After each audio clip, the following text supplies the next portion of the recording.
దేవునికి స్తోత్రం. మన ప్రభువును రక్షకుడైన యేసుక్రీస్తు వారి నామంలో మీ అందరికీ శుభములు తెలియజేయుచున్నాను.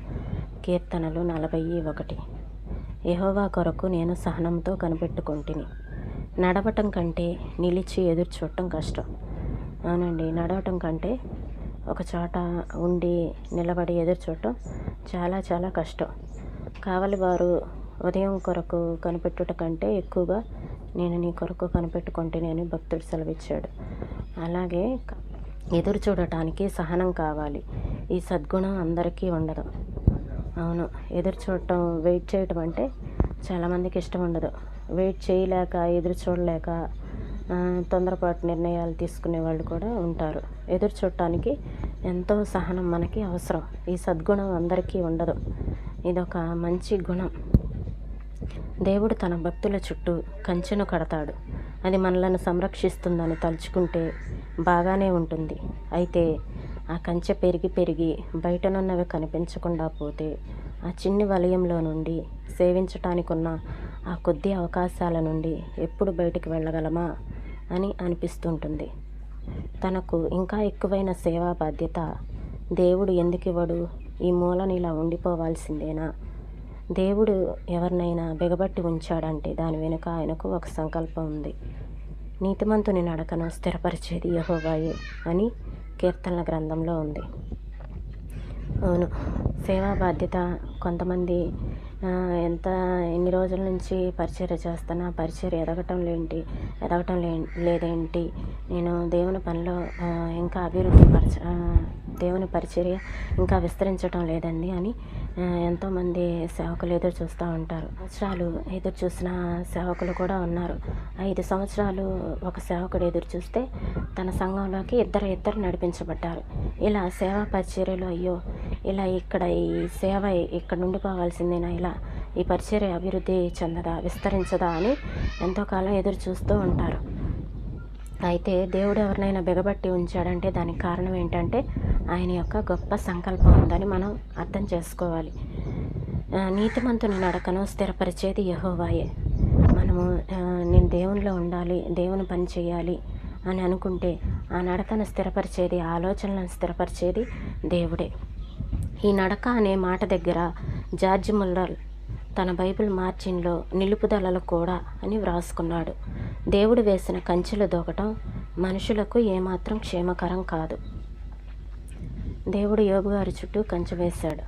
అలానే దేవుడు వేసిన మనుషులు ఎవరి చుట్టూనైనా దేవుడు కంచె వేస్తే ఆ కంచెను దూకటం ఎవరి తరం కాదు. అది ఏమాత్రం మనుషులకు క్షేమకరం కాదు.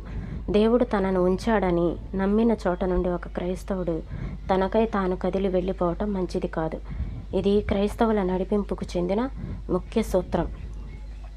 ఎక్కువసార్లు ఎదురు చూడటం చాలా విసుగనిపించి ఏదో ఒకటి చేసేద్దాంలే అని ముందుకు దూకి ఇంకొంచెం ముందుకు వెళ్ళి ఏదో ఒకటి చేసేద్దాంలే దేవుని నడిపింపు లేకుండా అని వెళ్తే అది ఏమాత్రం ఎవరికి ఫలభరితంగా ఉండదు. పరిచర్య విషయంలో కానీ ఇంకా ఏ విషయంలోనైనా దేవుని నడిపింపు లేకుండా మనం ముందుకి వెళ్ళలేము.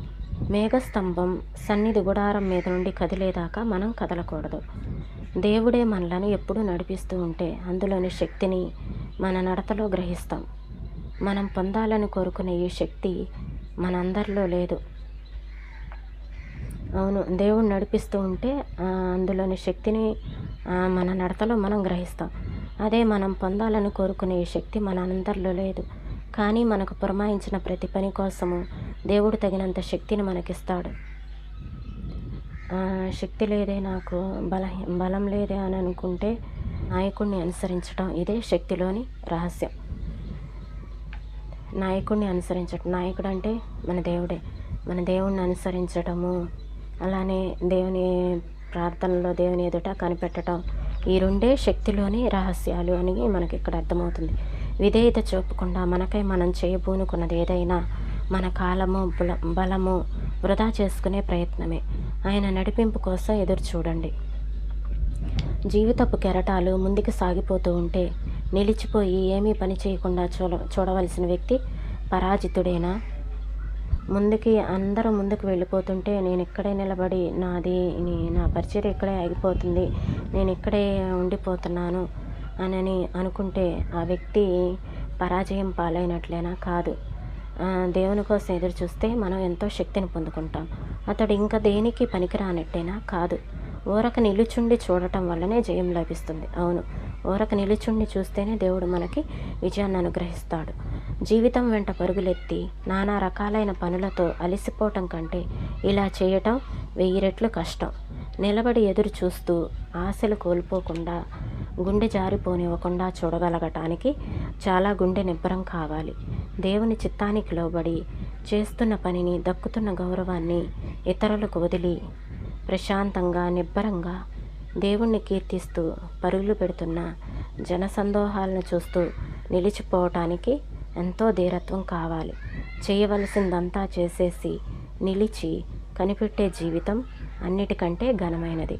చేయవలసిందంతా చేసేసి నిలిచి కనిపెట్టే జీవితం. అవునండి, దేవుడు మనకి ఏదైతే అప్పగించాడో ఆ పనిని చేసి నిలిచి కనిపెట్టడం అనేది అది గొప్ప అనుభవం. అది అన్నిటికంటే ఘనమైనది. అయితే దేవుణ్ణి కీర్తిస్తూ చూస్తూ నిలిచిపోవటానికి ఎంతో ధీరత్వం కావాలి. అవును, ఏమీ చేయలేకుండా ఒకచోట మూలన కూర్చోవటం అనేది చాలా చేయగలిగి ఉండి కూడా, సామర్థ్యం ఉండి, శక్తి సామర్థ్యాలు ఉండి కూడా చేయలేకుండా ఒకచోట ఉండి నిలిచి ఎదురు చూడటం అనే దానికి చాలా ధైర్యం మనకి ఎంతో అవసరమైనది. అయితే ఈ ధైర్యాన్ని, ఈ శక్తిని ఎవరు అనుగ్రహిస్తారంటే దేవుడు అనుగ్రహిస్తాడు. ఈ మాటలను ప్రభు మన వెనుకల్లో దీవించునుగాక. ప్రేమ నమ్మకం కలిగిన మా దేవ, ఈరోజు నీ మాటల ద్వారా మమ్మల్ని దర్శించి బలపరిచినందుకు నీకు వందనాలు చెల్లిస్తున్నాము. మేము చేసే ప్రతి పనిలో, మేము వెళ్ళే ప్రతి చోట్ల మీరు మాతో రండి ప్రభా, మాకు సహాయం చేయండి. ప్రతి చిరాకును, ఒత్తిళ్లను, సమస్యలను ఎదిరించే శక్తిని మాకు దయచేయండి. ఈ రోజంతా మమ్మల్ని నడిపించమని, మీరు మాకు సహాయం చేయమని, మీ నామానికి మహిమ తెచ్చుకోమని యేసయ్య ఉన్నతమైన నామంలో అడిగి వేడుకొంచున్నాం తండ్రి. ఆమేన్.